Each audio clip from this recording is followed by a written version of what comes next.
हाँ हाँ उर्मिला, काय झालंय? सॉरी अश्विनी ताई, मी सून आहे ना या घरची, मला लपवून कसे चालेल? प्लीज दाखवा नाही ना ते फोटो, दाखवाय तर लागतील ना अश्विनी ताई. Sorry I.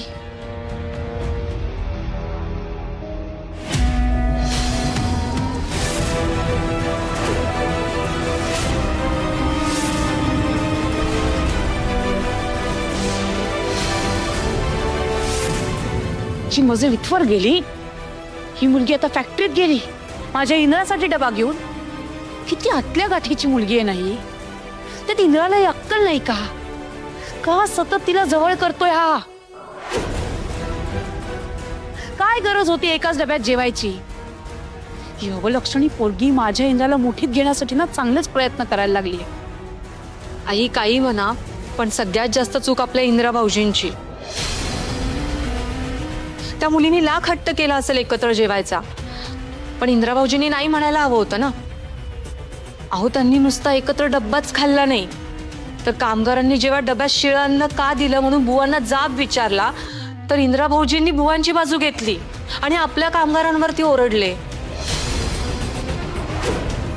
असं माझ्या कानावर आलंय. काय? हो. हा इंदिरा का करतोय असा? काय गरज आहे त्याला सतत तिच्या घरच्यांची पाठराखण करायची? आता त्याच्या अशा वागण्यामुळे त्या राणी साहेबांचा तोरा अजून वाढला असेल. मुळात मला कळत नाही ती राणी फॅक्टरीत गेलीच कशी? मम्मा, दादू उपाशी राहू नये ना, म्हणूनच मी तिला सांगितलं होतं. हो का? एवढीच जर तुला तुझ्या दादूची काळजी होती चिकू, तर स्वतः जायचं होतं ना डबा घेऊन. का गेली नाहीस? किंवा ड्रायव्हरला पाठवायचं होतंस? चिकू, तू आजकाल फार पुढे पुढे करायला लागलीस. आबांच्या लाडाने शेफारत चाललीस. तुला एकदाच सांगते, माझा अंत बघू नकोस. पण मम्मा, यात एवढं काय बिघडलं मला कळतच नाही. चिकू, गप्पा बसा. खरं तर ना, तुझ्या आधी त्या इंद्राची कान उघडणी करायला हवी.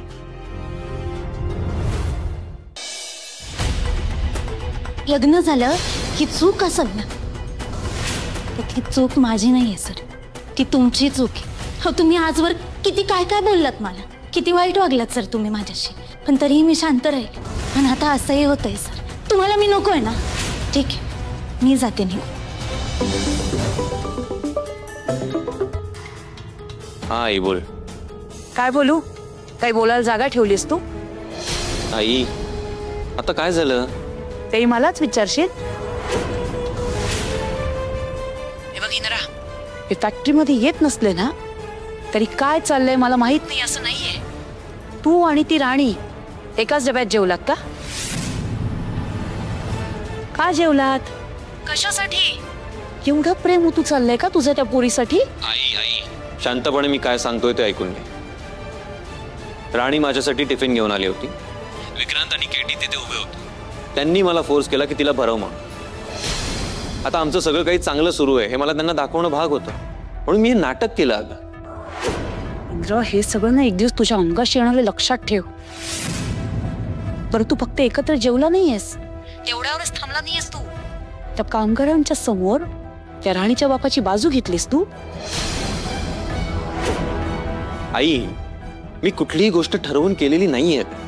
मी ते जेवण ऑलरेडी खाल्लेलं होतं. आता खाली जाऊन मला सगळ्यांसमोर हे बोलणं भाग होतं की ते जेवण चांगलं आहे करून. बरं, मी असं केलं नसतं तर सगळ्यांना कळलं असतं की मी राणीच्या बाजूने नाहीये, स्पेशली त्या विक्रांतला. इंद्रा, तू कधी या सगळ्यातनं सुटणार आहेस ना देवास ठाऊक. मलाही तेच कळत नाही. बरं ऐक ना, मला आता जरा भलत्याच गोष्टीचं टेन्शन आहे. तुझ्या आजूबाजूला कोणी आहे का? असेल तर बाजूला हो थोडी. ठीक आहे.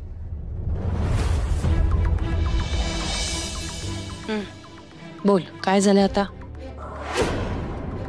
अगं मी रागारागात त्या राणीला बोलून गेलोय की मी तिच्याशी लग्न का केलंय ते. तिने जर तिच्या आई वडिलांना सांगितलं आणि आबांना कळलं तर आपला सगळा प्लॅन फसेल. काय इंद्रा, तू हा वेडेपणा का केलास? आई तुला माहिती आहे ना माझा राग, मला नाही कंट्रोल झाला रागारागात. मी एक काम करतो, मी तिला आत्ताच्या आत्ता बोलवून घेतो. मला रिस्क नको आहे. वेड लागलाय का इंद्रा? खरं तर ती निघून गेली ना मुलगी तर इथे परत येऊच नाही असं वाटतंय मला. आणि तू लगेच बोलवायचं म्हणतोयस.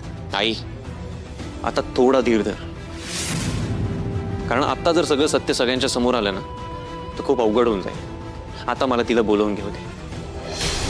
आता काही दुसरा पर्याय आहे का? ठीक आहे.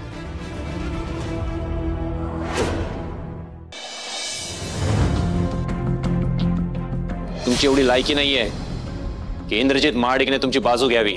सर तुम्ही नेहमी लायकी का काढता? कारण तुला तुझी लायकी करणं खूप गरजेचं आहे. मी इथे उपाशी मेलो ना तरी चालेल, पण तू माझ्यासाठी टिफिन घेऊन यायचा नाहीस. मला तू नको आहेस इथे. माझ्यामुळे आज त्यांचा मान राखला गेला, पण त्यांच्यामुळे माझी इज्जत गेली त्याचं काय? राणे, आज आजच्याला तुझ्या आवडीचं जेवण बनवते बघ. समज काळ्या गेवड्याची आमटी, भाकरी आणि कांद्याची भाजी बी बनवते. तुला अजून काय पाहिजे का जेवणात? सांग म्हणजे बनवायला ते बी. राणे अगं काय विचारते मी, लक्ष कुठं आहे तुझं? अजून काय पाहिजे का तुला जेवणात? नाही नाही काय नको, एवढं बास आहे. काय तू पण अगं गो माहेरला आलेल्या पोरीनं हट्ट करायचा असतो निसता. काय मला हे पाहिजे, मला ते पाहिजे. तुला काय पाहिजे असलं तर सांग. हा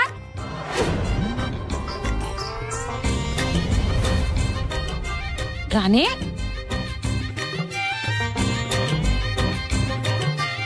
हे राणे, हा अगं कुठं हरवली आज? फॅक्टरीत ना आल्यापासून काय झालंय ग तुला? अगं नाही कुठं काय काय नाही. अगं मग एवढी गप गप काय आहेस बाई? अगं तुझं बुवा तर सांगत होतं त्यांच्या जावे बापूंनी त्यांची बाजू घेतली फॅक्टरीत. मी स्वतः ते जेवण जेवलंय. ते जेवण चवीला चांगलं होतं आणि ताजंही होतं. तुझे वडील मला खाली काय म्हणाले? जावाई बापू, त्यांना सांगून ठेवायचं मला इंद्रजित साहेब म्हणायचं. इंद्रजित साहेब. अगं हो, त्यांच्या वागण्याचा ना काय भरोसा नाही. घटकेत चांगलं वागतात, घटकेत वाईट. लई तापट आहेत ते. अगं त्यांच्या डोक्यावर केवढं वजन आहे राणे. आता एवढी मोठी फॅक्टरी एकट्यानं सांभाळायची, परत सगळी नाती बी सांभाळायची, म्हणजे एवढं तेवढं तापाट बोलणं होणार की माणसाचं? आणि काय ग, माझ्यासारख्या तिरसट बाईला सहन करणारी तू, तुला तुझ्या नवऱ्याचा एवढा तापट स्वभाव सहन होईना होय? तुला सांगू का, संसाराचं असंच असतंय बघ. संसार म्हणला की भांड्याला भांड लागायचंच पुरी. खर तर संसार म्हणजे ना, आपण जेवण बनवतो ना रोज त्याच्यासारखाच असतो बघ. कधी जेवण चांगलं होतं तर कधी भाजीत मीठ कमी पडतं, तर कधी तिखट जास्त पडतं. आणि कधी तुझ्या न माहितीच तू बनवलेलं जेवण एवढं चांगलं होतं, एवढं चांगलं होतं का खाणारा बोट चाटतच बसतो. संसार बी असाच हळूहळू नीट होतो. आणि माझं जावई बापू म्हणजे तुझं इंद्रजित साहेब तर लय चांगलं असतील ना, तुझ्याशी लय चांगलं वागत असतील, तुला कुठलं कामच करून देत नसतात, हाय का नाही? मी तुला या घरात माझी नोकर बनवून ठेवणार आहे. हो, एका साईनसाठी मला तुझ्याशी लग्न करावं लागलंय. माझ्या समोर उभं राहायची सुद्धा लायकी नाहीये तुझी. आई, संसार एकाच माणसानं खेळायचा डाव नसतो. आणि माझ्या बरोबर संसार आणि लग्नाच्या नावाखाली मोठा डाव खेळला गेलाय. राणे, मी काय सांगते ती येतंय ना ध्यानात तुझ्या? हा हो.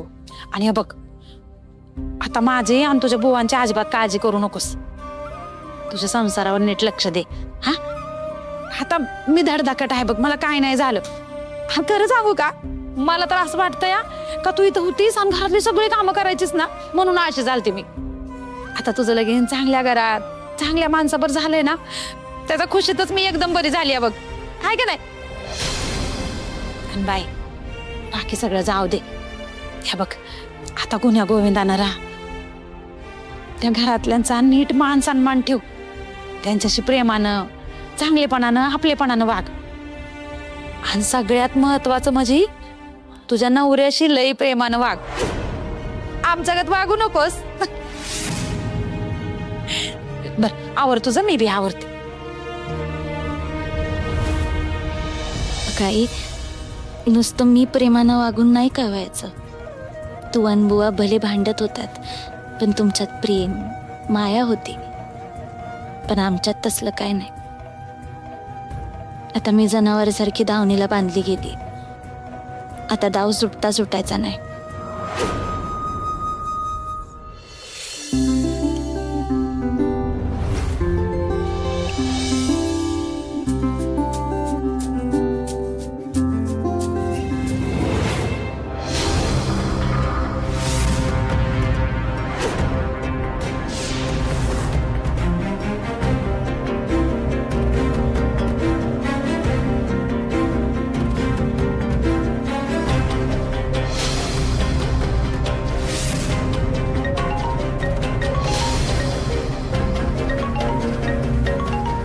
हे कशाला फोन करतायत आता?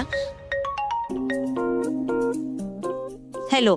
हॅलो, आत्ताच्या आत्ता घरी निघून ये. काय निघून ये म्हणजे? अहो कालच तर घरी आली मी परत. हे बघ, सांगितलंय तेवढं कर. आत्ताच्या आत्ता निघ तिथून.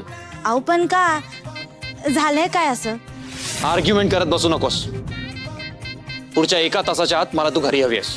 नाही येणार मी. तुम्ही बोलवल्या मी यायचं म्हणजे ऐकून मी? तुम्ही कारण पण सांगत नाहीये. तुला आत्ता वाद घालायचाय का? तुम्हाला काय समजायचंय ते समजा. मी नसते येत.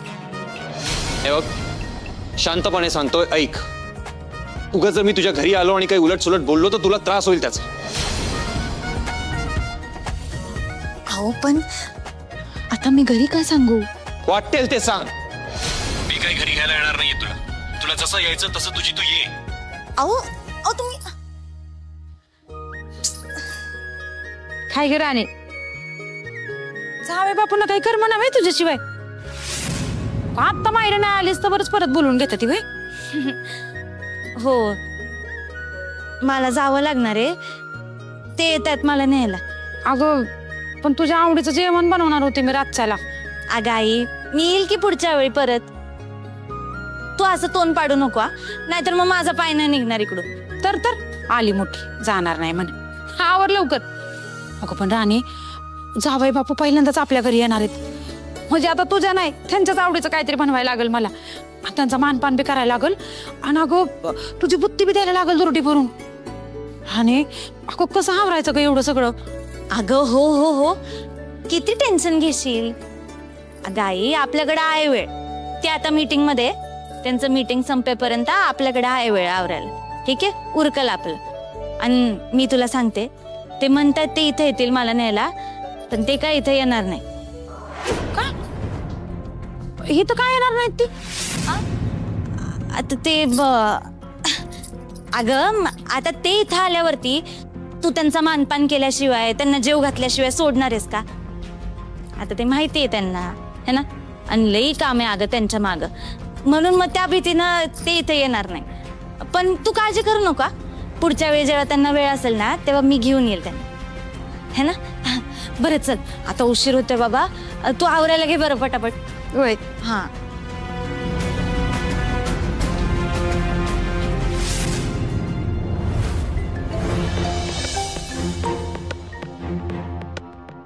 कशाचा फोन? कामाला? हॅलो आबा. हा बोल रे गजा. कसे आहे तुम्ही? बरं आहे ना? म्हणजे तब्येत पाणी वगैरे ठीक आहे ना? हो मी ठीक आहे. पण काय रे असं अचानक फोन केलास? फॅक्टरीत सगळं ठीक आहे ना? हा अहो फॅक्टरीत सगळं ठीक आहे. ते आपलं जरा वस्तीतच. वस्तीत काय झालं? काही प्रॉब्लेम झाला का वस्तीत? अरे गजा काहीतरी बोल, गप्प का बसलायस? अहो आबा कसं आहे, जरा वस्तीतली माणसं म्हणत होती आबा काय वाट वाकडी करून वस्तीवर येईनात. हा गजाभाऊ जरा फोन लावा की. म्हटलं मी आत्ता लावतो फोन, त्याला काय, म्हणून तुम्हाला फोन केला. अरे एवढंच ना, मला वाटलं आधी काही प्रॉब्लेम झाला की काय. नाही प्रॉब्लेम काय नाही. फक्त कसं आहे, तुम्हाला वेळ मिळाला की वस्तीवर येऊन जावा. म्हणजे काय सगळीजण आठवण काढतात ना. म्हणजे आबा आता लगेच यावं असं काही नाही, पण तुम्ही आला तर बरं वाटेल मनाला. तुमचं मन कधी मोडलंय का मी? नाही कधीच नाही. आज कसं मोडेन? पोचतो थोड्या वेळात. सांगतो सगळ्यांना तुम्ही येताय म्हणून. अहो लय खुश होत्याल. ठीक आहे, ठेवतो फोन.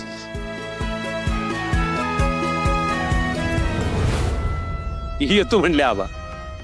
पण सर मलाही कळत नाही आबांना वस्तीत कशाला बोलवलो. इंद्रा राणीला वस्तीत घ्यायला जाणार नाही, पण आबा वस्तीत पोचणार. मग इंद्राचं सत्य आबांसमोर येणार. मग आबा सगळ्यांसमोर त्याचा पाणउतारा करणार. म्हणजे तुमच्या मनासारखं होणार. एक्झॅक्टली. आता फक्त माझ्याच मनासारखं होणार. गजा, वस्तीत जा आणि मला तिथले अपडेट देत राहा. ठीक आहे सर, येतो. राणे, नीट जा बाय, काळजी घे स्वतःची. जावई बापूंची पण. तुम्ही दोघं जण पण स्वतःची काळजी घ्या. आई, लई काम करत बसू नको. बुवा, जरा समजावा हिला. लई तंदुरुस्त असल्यासारखी वागू नको म्हणा. पोरे, अगं पोटच्या गोळ्याचं लगीन झालं ना की आई बापाच्या नशिबी ना अशी निरोप द्यायची घडी ती बघ सारखी. त्याच्यामुळे मनात लय कसतरी होते बघ. अहो काय करताय? तुमच्या डोळ्यात पाणी, तुमच्या डोळ्यातलं पाणी बघून ही पोरगी बी रडायला लागल. हिला काय रडत पाठवताय वे सासरी? चला उरका, ते दुरडी बिरडी घ्या. चला. होय.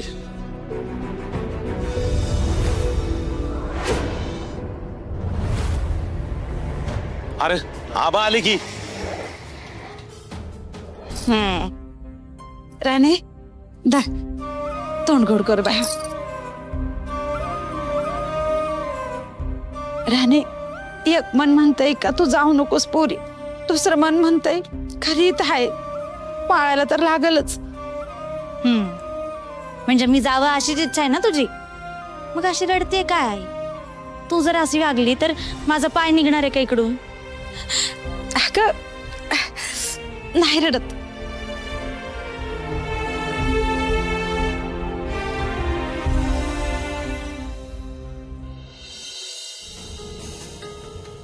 नमस्कार आबा. नमस्कार. स्वागत आहे वस्तीत. आबा, लय भारी वाटलं तुम्ही आलात. असं अदनामधनं तुमच्यासारखं देवाचं पाय लागू द्या की आमच्या वस्तीला. अरे नुसतं फोन केला आबांना, म्हणलं कामगार आठवण काढतात, लगेच हजर. आलो की नाही? या की आप. बाहेरनं कसला आवाज येतो या? चला बघू.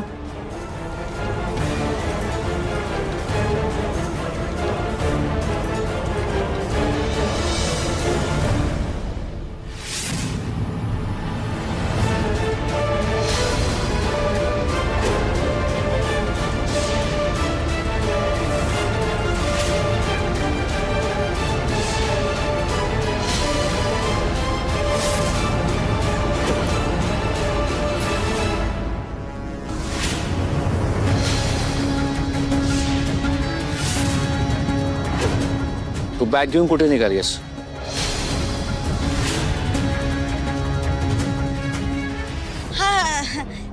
ते आबाओ, इंद्रजित सरांचा फोन आला होता. ते म्हणाले घरी लगेच निघून ये, म्हणून निघाले. काय ग राणी, इंद्रा सरांचं नाव पुढं पुढं करते? तुला त्यांची आठवण येत असेल ते सांग की. हो हो, असंच असणार, नाहीतर नसती निघाली राणी. तिचं जीव हिथं कसं रमेल? काय तुम्ही बी बोलताय?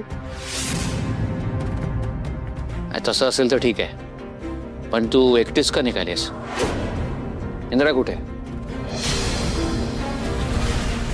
त्यांची काहीतरी मीटिंग आहे असं म्हणली राणी, नाहीतर येणार होते ते घ्यायला. मीटिंग होती? मीटिंग होती तर नंतर यायचं. आणि एवढी काय घाई होती तुला लगेच बोलवून घ्यायची एकटीला? मी तुझ्या समोर त्याला बजावलं होतं. मायरी न्यायला जसा माणूस आला होता तसा तोही तिला न्यायला यायचंस. एक मिनिट, मी बोलतो त्याच्याशी.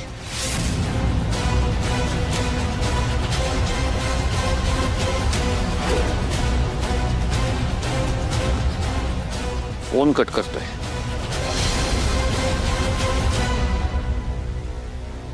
फोन का कट करतोय? मी तुला असंच जाऊ देणार नाही. इंद्राला तुला न्यायला यावंच लागेल.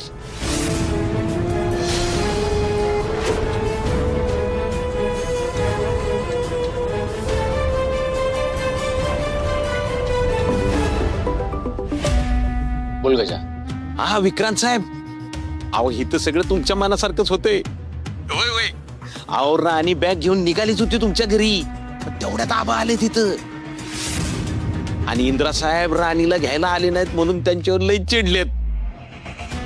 Very nice. आता सगळं माझ्याच मनासारखं होणार. होय. एकदा फोन उचलू दे माझा, चांगला खडसावतो त्याला. आबा जाऊ द्या ना, त्याला काय होतंय? मी येऊ शकते की एकटी पण घरी. अजिबात चालायचं नाही. इंद्रा तुझा नवरा आहे, तू आता त्याची जबाबदारी आहेस आणि ती झटकलेली मला चालणार नाही. आणि तू सुद्धा त्याला त्याच्या आईसारखं पाठीशी घालू नकोस. जोपर्यंत इंद्रा येत नाही तोपर्यंत माहेर सोडायचं नाही. अहो विक्रांत साहेब, अहो आबासाहेबांचा पारा लईच चढलाय हो. आता जाळं दूर संकटच.